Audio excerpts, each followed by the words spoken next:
कहानी की शुरुआत में हम एक शादी को देखते हैं जो कि अब्बास और साजिया बानो की हो रही होती है और शादी के कुछ ही सालों में उनके 2 बच्चे भी हो जाते हैं। लेकिन शादी के 8 साल बाद अब्बास दूसरी शादी कर लेता है। इस वजह से साजिया को नज़रअंदाज कर जाता है। परेशान होकर के साजिया अब्बास पर केस कर देती है। अब्बास गुस्से में आकर साजिया को तलाक दे देता है, लेकिन साजिया इतनी आसानी से हार मानने वालों में से नहीं थी। उनके बीच में केस की लड़ाई शुरू होती है और लास्ट में जो होता है वो आपको हैरान कर देगा और परेशान कर देगा। कहानी शुरू होती है 1985 में और यह जगह है नई दिल्ली। एक रिपोर्टर्स के पास साजिया बानो नाम की एक औरत इंटरव्यू देने के लिए जाती है।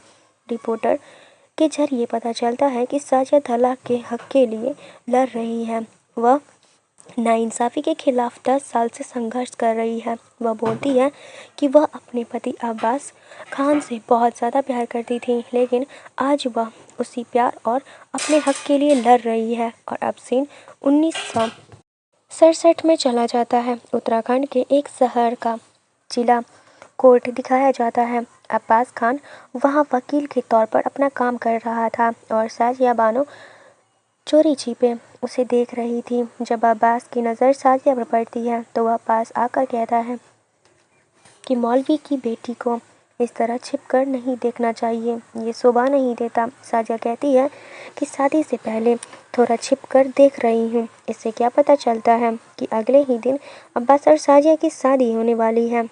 शादी के बाद दोनों बहुत खुश थे। अब्बास हमेशा साजिया का बहुत ख्याल रखता था।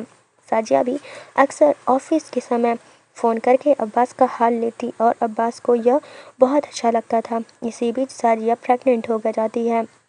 प्रेगनेंसी के दौरान घर सजाते समय उसके पड़ोसी से झगड़ा हो जाता है। साजिया दीवार का एक हिस्सा तोड़कर वहाँ फूलों के पौधे लगाना चाहती थी, पर पड़ोसी उसे रोकता है। साजिया जब पुलिस बुलाने की धमकी देती है तो पड़ोसी अब्बास को फ़ोन कर देता है। अब्बास घर आता है और साजिया को लेकर पड़ोसी के पास जाता है और वह पड़ोसी के सामने ही साजिया को ज़मीन के कागज़ दिखाता है और कहता है कि आज से यह जगह तुम्हारी है, तुम इसे तोड़ो या जो मर्जी करो, कोई रोकेगा तो मैं देख लूँगा, पुलिस बुलाना बाकी मैं देख लूँगा।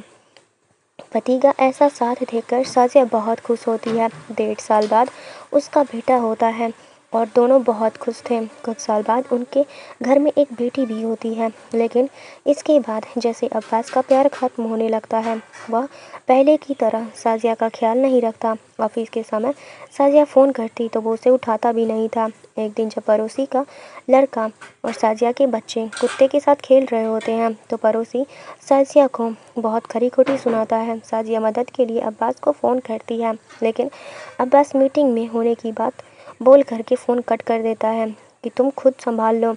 साजिया जब बार बार कुछ करने को कहती तो अब्बास चिढ़ जाता और कहता कि तुम मुझे ऑफिस के समय फ़ोन करके परेशान क्यों कर रही हो, अगर ऐसा दोबारा किया तो घर का फ़ोन कटवा दूंगा। यह कहकर वह फ़ोन रख देता है। साजिया बहुत दुखी हो जाती है और गुस्सा भी हो जाती है। जब अब्बास घर आता है तो साजिया अपना गुस्सा दिखाती है, लेकिन अब्बास उल्टा अपना सामान फेंक करके वहाँ से चला जाता है। उसे कपड़े रखते देख साजिया कहती है कि ठीक है, अब मैं गुस्सा नहीं करूँगी, तुम कपड़े फेंको मत और कहीं मत जाओ। अब्बास कहता है कि मैं तुम्हारे गुस्से की वजह से नहीं जा रहा हूँ, मुझे कुछ दिनों के लिए पाकिस्तान जाना होगा, वहाँ ज़मीन जायदाद का कुछ काम है। यह कहकर अब्बास घर से निकल जाता है। कई दिन बीत जाते हैं पर अब्बास का कोई फ़ोन नहीं आता। साजिया परेशान होकर के नौकरानी से फ़ोन चेक करने को बोलती है। नौकरानी कहती है फ़ोन तो बिल्कुल ठीक है। साजिया के जानने वाले लोग जो पाकिस्तान में थे उससे भी पूछती है, पर कोई खबर नहीं मिलता। कुछ दिन बाद अब्बास का फ़ोन आता है। वो कहता है कि मैं काम में बिज़ी हूँ, मेरी चिंता मत करो। जब अब्बास गया था तब साजिया फिर से प्रेग्नेंट थी। वह अकेलेपन से जूझ रही थी। अचानक 3 महीने बाद बाहर गाड़ी की आवाज़ सुनकर उसके चेहरे पर मुस्कुराहट आ जाती है, लेकिन वह खुशी तुरंत गायब हो जाती है। अब्बास घर लौट आता है पर उसके साथ उसकी दूसरी पत्नी होती है और यह देखकर साजिया सन्न हो जाती है। साजिया पूछती है कि क्या तुमने दूसरी शादी कर ली है?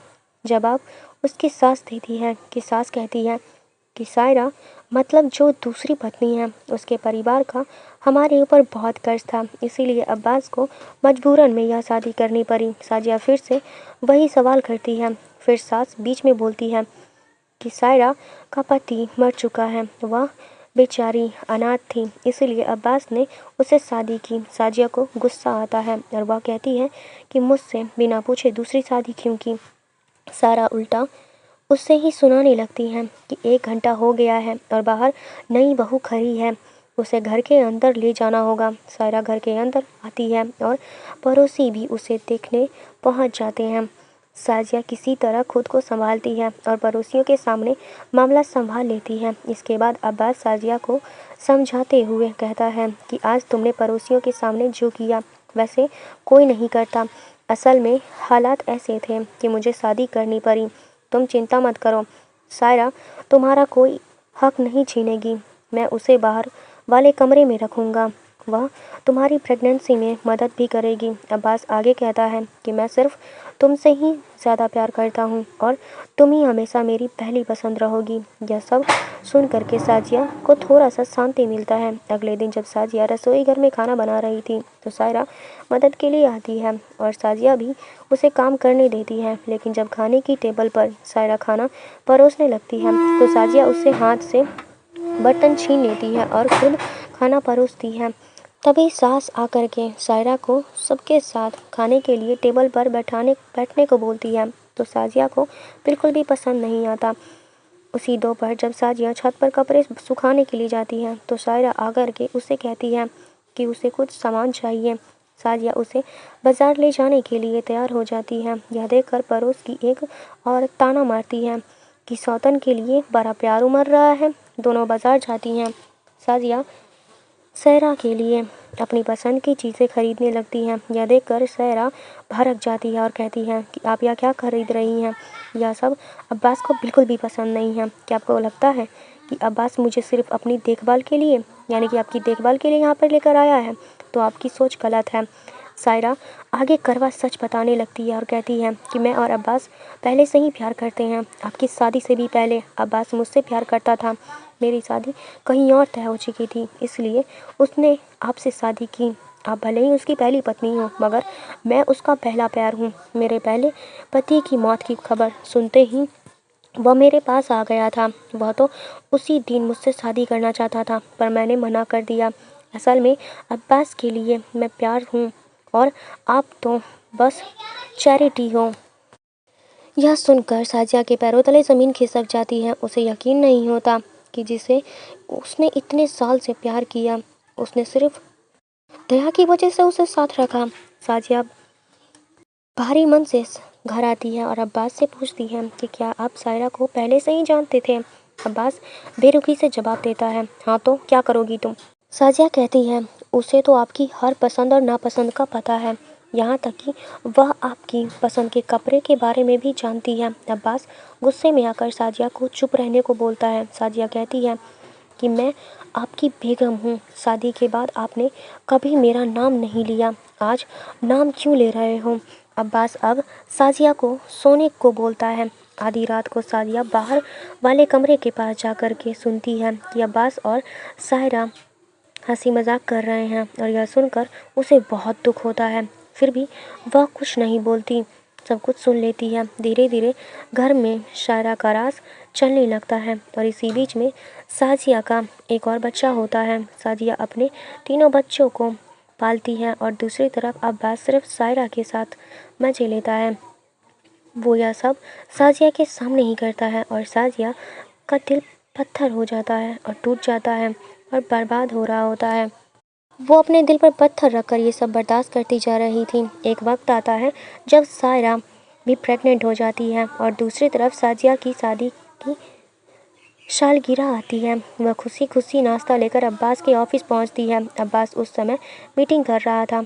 वह उसे अचानक वहां देख करके पूछता है कि यहाँ पर क्यों आई हो? साजिया बताती है कि आज उनकी शादी की सालगिरह है। अब्बास बाकी लोगों को बाहर भेज करके पूछता है कि सालगिरह है तो क्या हो गया? साजिया कहती है कि आप मुझे समय ही नहीं देते हैं और सारा वक्त सायरा के साथ बिताते हैं। अब्बास कहता है कि तुम्हें जो चाहिए वो तुम्हें मिलता ही है ना, फिर इतना समय क्यों समय क्यों करती हो? और अब जाओ, यहाँ से जाओ, मुझे मीटिंग है, मुझे मीटिंग में काम करना है।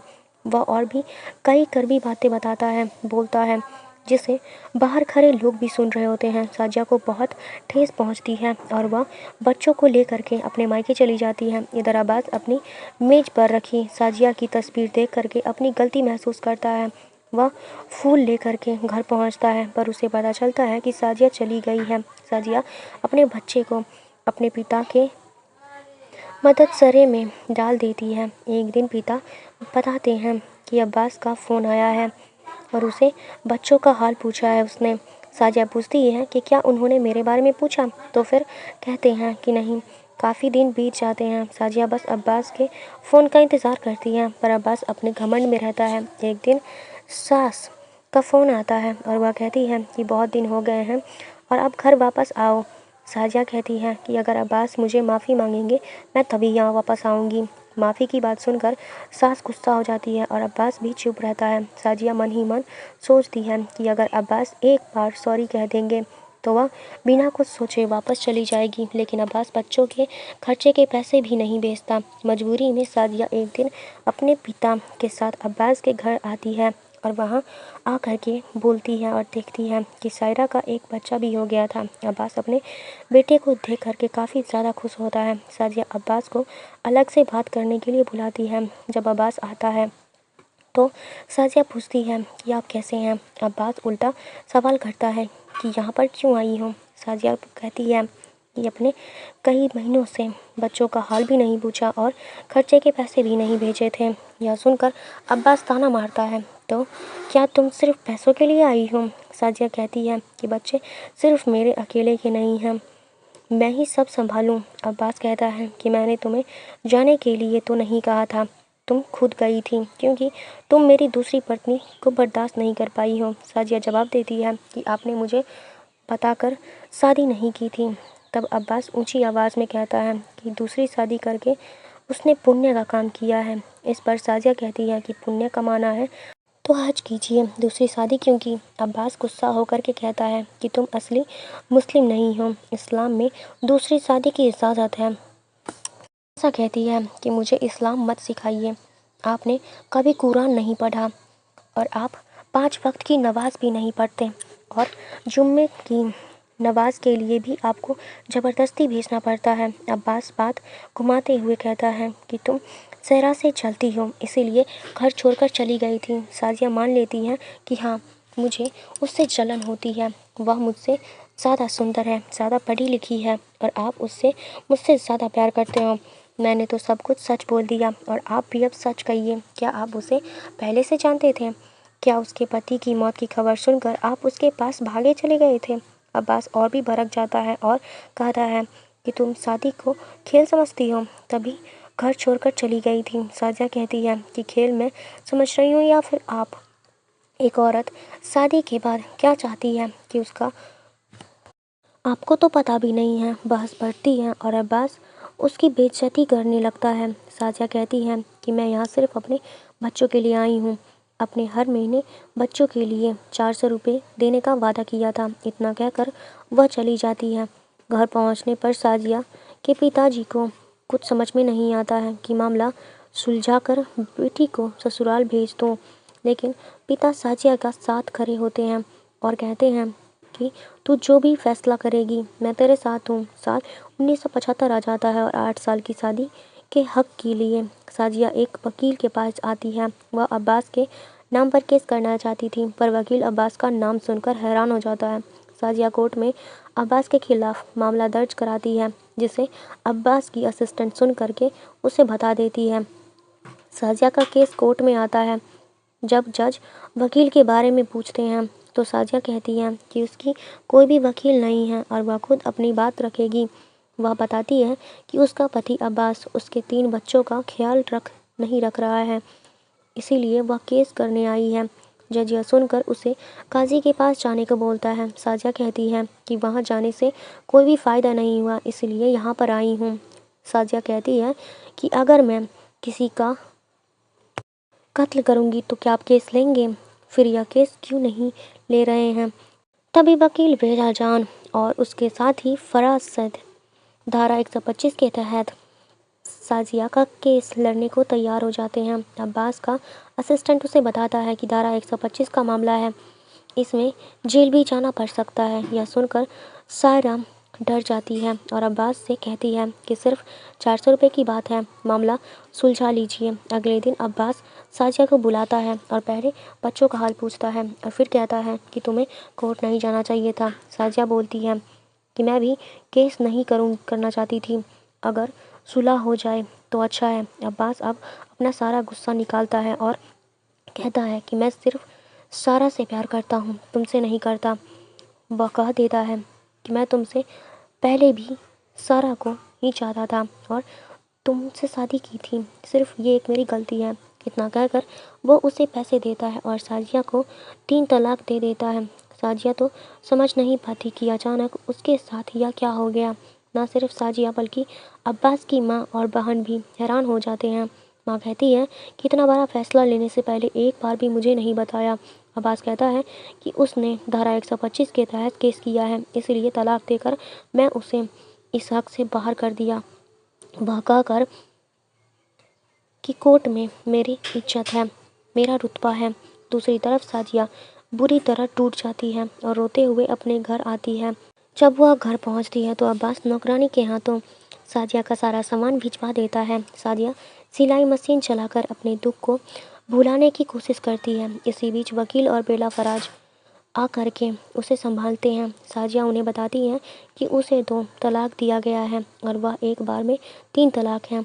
कुरान में इसके बारे में साफ साफ लिखा गया है कि बेला कहती है, तुम क्या कहना चाहती हो कि शरीयत के हिसाब से तुम्हारा तलाक नहीं हुआ है? अगर ऐसा तो धारा 125 अभी भी लागू है। इसीलिए बेला कोर्ट में फिर से ताजिया के पक्ष रखती है और कहती है कि वह अब्बास ने पत्नी बच्चों का ख्याल नहीं रखा, वादा किया पर वह नहीं दिया, इसीलिए हम मांग करते हैं कि वह हर महीने 400 रुपये दे। अब्बास कहता है कि मैंने 3 महीने पहले ही उसे तलाक दे दिया है।